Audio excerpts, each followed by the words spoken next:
Dr. Stephen Fleming, a physician-turned-politician and minister, resides in London with his wife, Ingrid, and their daughter, Sally. Their adult son, Martin, a budding journalist, lives elsewhere in the city. During a reception, Stephen encounters Anna Barton, a young woman and the daughter of a British diplomat with a French mother who has been married 4 times. Anna, who identifies herself as a close friend of Martin's, sparks an immediate attraction with Stephen. Later on, Martin introduces Anna to his parents at their sophisticated townhouse, revealing their romantic involvement. The tension between Stephen and Anna is palpable, though Martin and Ingrid appear oblivious to it. Stephen visits Anna at home after she calls his office, and they have sex there. The next day, Ingrid sets up a celebratory meal and Martin receives a promotion. There, Ingrid questions Anna about her early years and displays suspicion. When he was 16, Anna's brother, who was a year older, allegedly killed himself out of love. Stephen goes home with Anna and Martin after supper. Stephen enters after Martin has left, telling Anna how much he wanted to touch her during dinner, which leads to their engaging in sexual activity once more. Deepening his passion, Stephen decides to jet out of Brussels on a whim to Paris, where Anna is spending the weekend with Martin. Stephen and Anna are having sex in a doorway while Martin is sleeping. Stephen then moves in next to Anna and Martin and begins spying on them. He now desires a lifelong relationship with Anna, even if it means dismantling his family. He is talked down to by Anna, who assures him that he will always have access to her as long as she is with Martin. Stephen discovers Anna's ex-lover, Peter Wetzler, Stormer, when he pays her a visit. After Peter leaves, a jealous Stephen confronts Anna, believing her to be unfaithful. Anna disputes it and says she ran to Peter and slept after seeing her brother commit himself.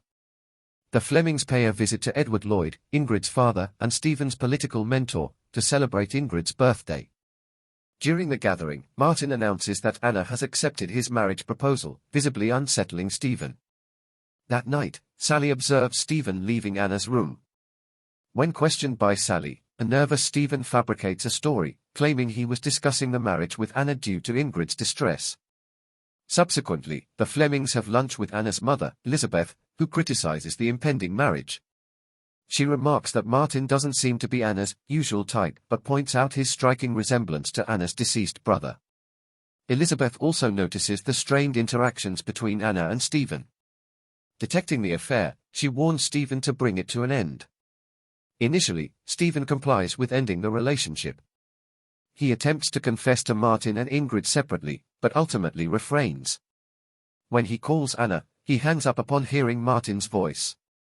Anna sends a key to Stephen's office along with the address of a flat where they can rendezvous. She informs Stephen that she cannot marry Martin without being with him. They meet at the flat and resume their affair. However, Martin, stumbling upon the flat by chance, discovers them in bed.